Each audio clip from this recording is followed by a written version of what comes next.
Bonjour à tous et bienvenue sur la chaîne Avokinade. Aujourd'hui on se retrouve pour le tout premier point lecture de l'année. Je vais essayer de me tenir à un rythme d'un point lecture par mois. Pas dit que j'y arrive, mais on va essayer. Donc je vous avais dit que j'avais lu des nouvelles de Noël qui étaient auto-éditées et donc je vous avais présenté...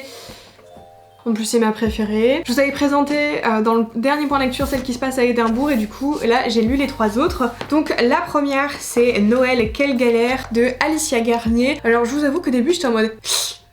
J'ai eu un petit coup de réticence parce que ça me faisait vraiment penser à un téléfilm que j'avais pu voir du coup à la période de Noël, mais quand j'étais ado vraiment ça a commencé à remonter. Ici nous avons Holly qui travaille dans l'entreprise Reikiland, voilà. Donc c'est une entreprise de jouets pour enfants et donc il va y avoir pas un pot de départ mais une fête de fin d'année ou alors le sapin de Noël ou un truc comme ça. C'est l'une des rares fois où elle va recroiser Reed qui est son collègue et son ennemi depuis toujours. Vous voyez un petit peu là le speech et donc au début bah vraiment vu qu'on commence comme ça et qu'on a ces premières explications là des toutes premières pages, bah, j'ai eu un petit coup de réticence et en fait la plume d'Alicia m'a vraiment embarquée. Si vous cherchez quelque chose un peu plus de young adulte là pour le coup je trouve que c'est une écriture plus mature donc juste il faut le savoir et en fait elle m'a vraiment pris au piège et j'ai finalement adoré ce couple là.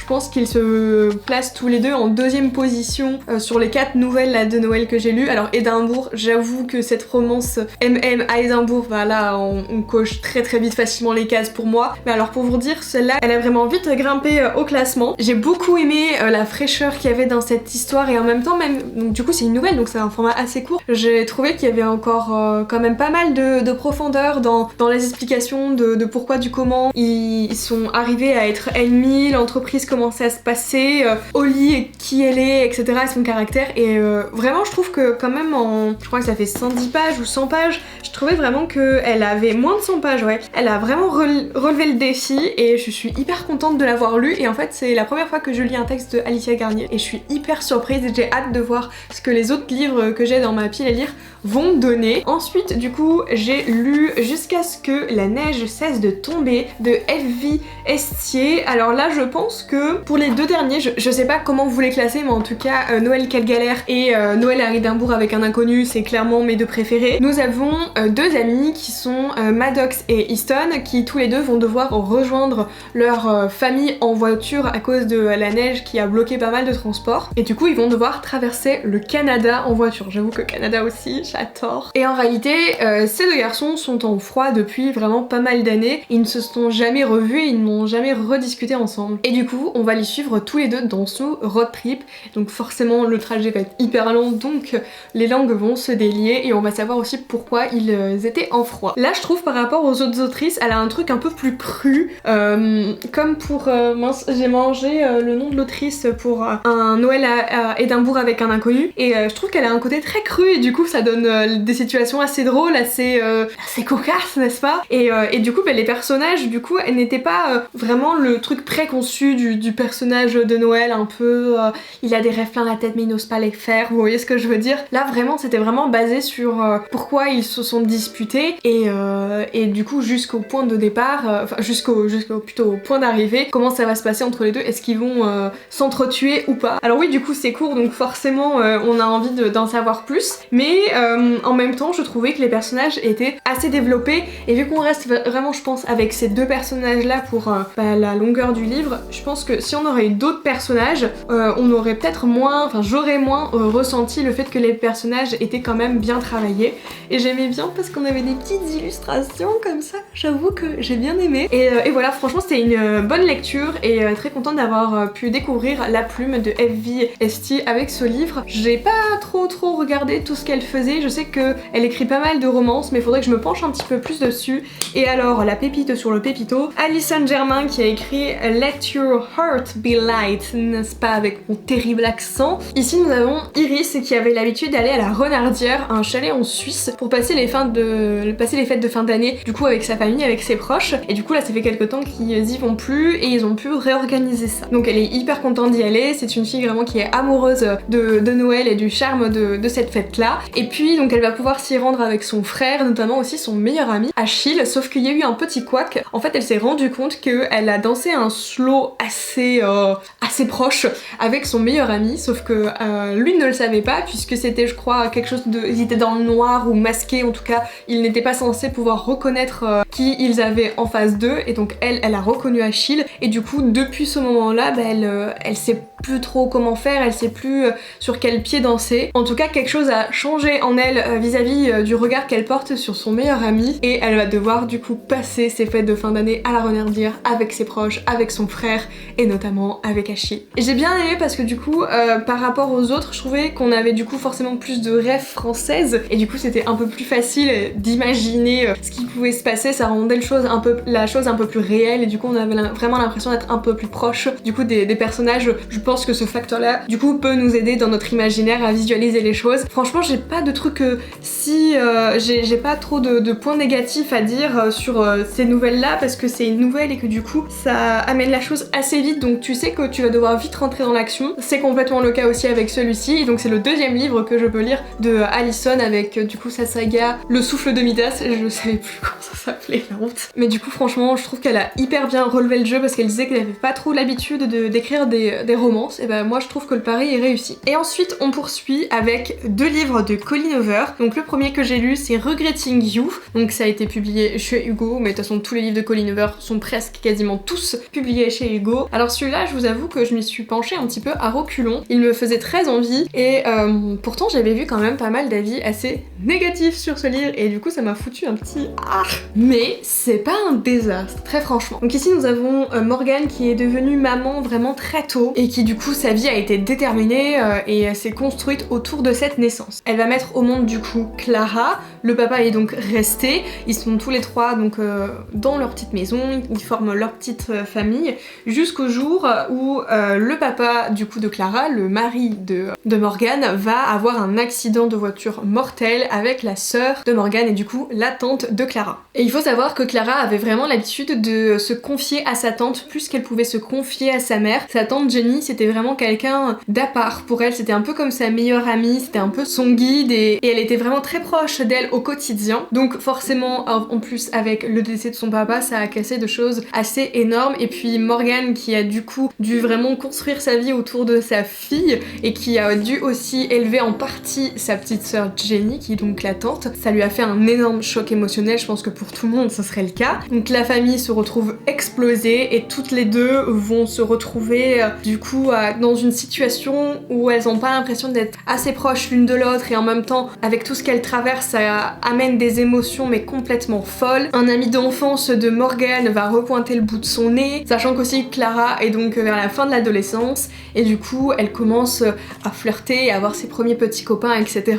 Et Morgane ayant eu sa fille très très tôt essaye vraiment de couver sa fille par rapport à ça. Donc comment vous dire que la situation entre mère et fille est pas hyper agréable pour les deux à vivre. Alors je peux comprendre ce qu'on a reproché à ce roman dans le sens où on avait l'impression que ça rentrait pas assez vite dans le cœur de l'histoire, qu'on avait l'impression un petit peu d'être traîné, mais en même temps je trouve que niveau psychologie des personnages c'était vachement bien développé, et j'ai vraiment pu comprendre comment elles étaient, dans quel état elles étaient, et identifier chaque émotion qu'elles pouvaient traverser sans forcément qu'on me les cite. Il est vrai qu'il y a quelques choix des personnages où je comprenais pas trop. Alors peut-être que du coup moi j'aurais pas fait ça et du coup j'avais tendance à me projeter trop dans l'histoire. C'est d'un point positif. Mais vraiment il y a eu un passage de l'histoire, sans préciser le pourquoi du comment, mais il y avait une histoire avec des lettres. J'ai pas compris l'action qui s'est passée à ce moment-là. J'étais vraiment... Bah écoute, tu as tenu des propos qui n'étaient pas vraiment en accord avec ça, je ne comprends point. Et en même temps il y avait ce côté un peu dans cette histoire où il y avait du drame, mais un peu trop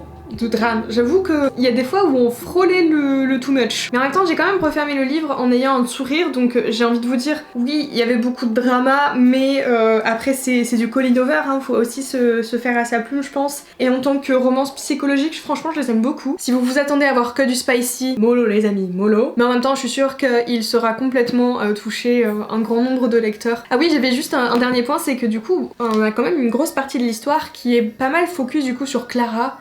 J'ai pas d'affect pour ce personnage. Il y a des fois où vraiment j'étais en mode mais quelle ingrate. Vraiment, par contre, le personnage de Morgane, cœur sur elle, mais alors Clara...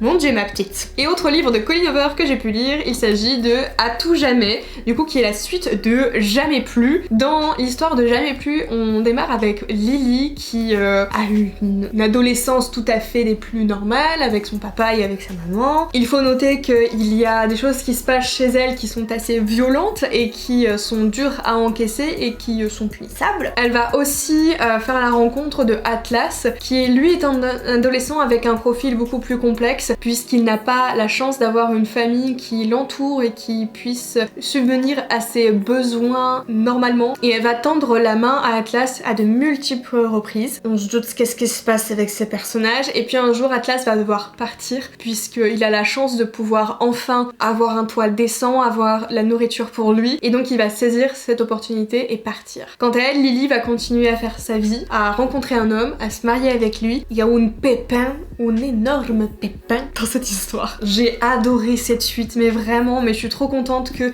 y ait pu avoir cette suite. Et du coup, moi j'ai pas attendu aussi longtemps que tout le monde, vu que je l'avais lu le printemps de l'année dernière. Et donc là, je le lis là en ce début d'année. Franchement, j'ai eu vraiment de la chance de le lire qu'à ce moment-là. Parce que c'est vrai que la fin de Jamais plus, vraiment, la dernière phrase, t'as tellement envie d'avoir plus de moments avec ces personnages-là. Et t'as surtout envie de savoir est-ce que ça va aller pour eux. Enfin bref, sans vous spoiler, mais t'avais vraiment la sensation d'avoir envie de continuer avec eux. Et c'est exactement ce qu'on nous a offert dans ce tome là. Je l'ai lu hyper vite, il est un peu moins gros que Jamais plus et très sincèrement je pense que je serais pas assez objective pour dire oui alors il s'est passé ça, il s'est passé ça. Là c'était un petit peu trop long parce que je l'ai bouffé ce livre, je l'ai lu hyper vite donc je ne sais même pas s'il y a vraiment beaucoup de lenteur ou pas. En attendant, j'ai beaucoup aimé les personnages secondaires, les enfants qu'il y avait dans cette histoire. Ils ont amené une bouffée d'air frais et vraiment beaucoup d'humour. Je trouvais qu'il y avait un peu plus d'humour d'ailleurs dans ce livre là et ça m'a fait trop d'humeur. Et donc enfin le dernier livre que j'ai lu, il s'agit de 100 fois ni loi de Marion Brunet qui a été publié aux éditions Pocket Jeunesse. Il me semble que ce livre a reçu la Pépite d'Or.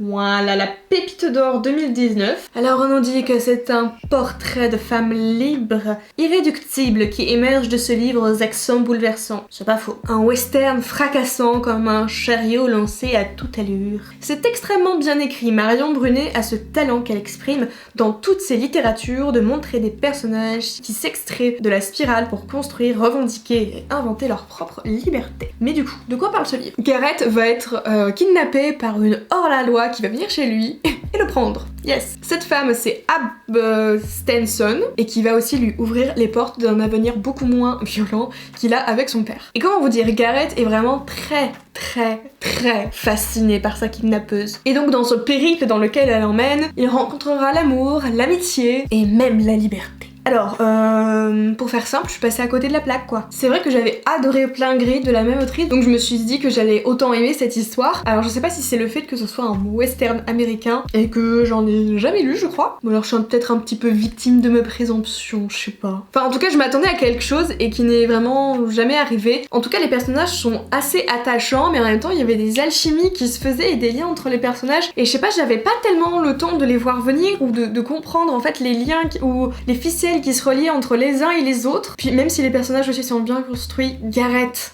il est insupportable. On ne s'entend pas lui et moi. Ah oui, c'est vrai que pour Garrett, il est fasciné du coup par sa kidnappeuse dès le début. Il est fasciné par Ab vraiment au bout de quelques chapitres. C'est pas que c'était malsain, mais je n'ai pas compris. J'ai un peu peur de trop vous en dire, donc ce qu'il faut retenir c'est que je n'ai pas été transcendée par cette histoire parce que pour moi il y avait beaucoup d'action, beaucoup de coups de flingue à gogo en même temps, c'est du western américain. Mais j'ai pas saisi vraiment cette attirance que Garrett avait envers Ab et en même temps j'ai bien aimé le côté de Ab qui est un personnage très libre et qui vraiment avance que pour sa pomme et qui vraiment sait où elle veut aller. Et en même temps, des fois c'était comme un peu trop froid, t'avais envie de le dire soit humaine et pas un robot. Et du coup t'avais pas trop... Enfin, il y avait des fois des actions, t'étais en mode mais je comprends pas pourquoi tout d'un coup tu retournes ta veste. Sachant que aussi, il me semble... que le narrateur du coup c'est le personnage principal et ça m'a un peu fait bizarre quoi. Ah oui c'est ça. Ah oui je m'en souviens. Ouais non, c'est la narration m'a fait un peu bizarre et je sais pas, et vu qu'en plus c'était le personnage que j'aimais pas. Bref, peut-être qu'un autre Marion Brunet saura me convaincre, on ne sait point. Bon en tout cas j'espère que ce point lecture vous a plu, n'hésitez pas à me dire ce que vous avez pensé de mes avis et si vous avez lu certains de ces livres. Vous inquiétez pas, la vie de Winter arrive prochainement. Bon en tout cas c'est tout pour moi, je vous souhaite un bon week-end, bon courage si vous travaillez et du coup à la semaine prochaine. Bye.